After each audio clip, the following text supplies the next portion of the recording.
Hey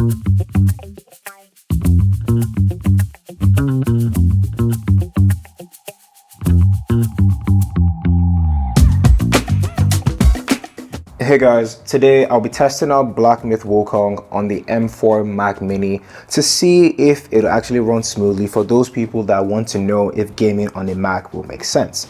Is this ambitious? Definitely. Foolish? Maybe. So let's find out. Oh, shit.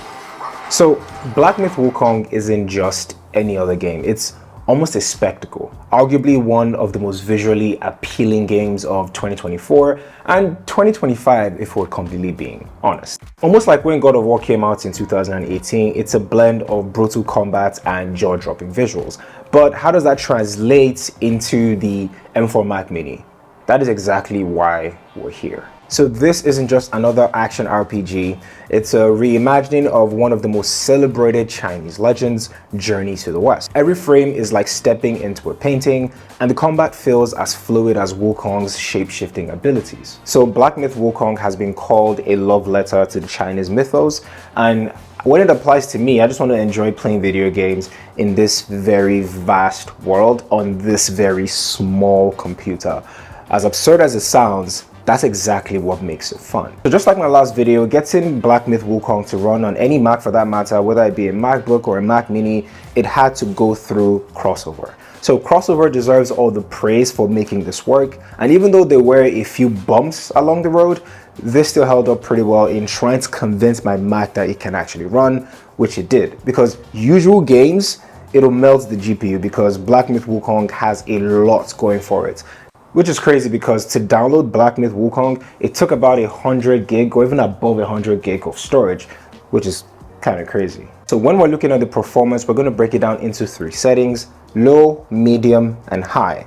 And we can then decide which one is the best for you depending on the MacBook that you have. So low settings, you get a stable 35 to 40 frames per second. It's not winning any beauty contest in my opinion, but it's smooth enough to dodge those brutal boss attacks. So when it comes to medium settings, which is a cinematic 25 to 30 frames per second, the visuals start to get better, but at the same time you begin to lag a lot of the time, and it's not exactly the best in terms of playability, but it still works. So when it comes to high settings on the Mac Mini, I do not think this is playable as it lags a lot. Visually, it does not look great, and honestly, I don't think you will enjoy your experience if you play Black Myth Wukong on high settings. But performance is one thing, but the real question is, how does it feel good to play?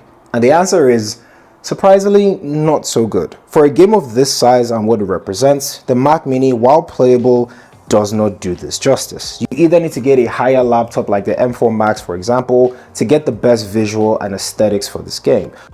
So gaming on the Mac Mini is pretty good. However, the Mac Mini is punching above its weight because Black Myth Wukong is a very large game and very demanding at the same time. I think the idea of what it can do and the reality are 2 different things. Yes, you can play it, but at the same time, you're not going to have the best experience or even enjoy yourself. And what exactly is the point of a video game if you can't enjoy your time? Would you play Black Myth Wukong on any Mac Mini at all? Comment down below and let me know. And with all that being said, my name is KJ, and I'll catch you guys in the next one.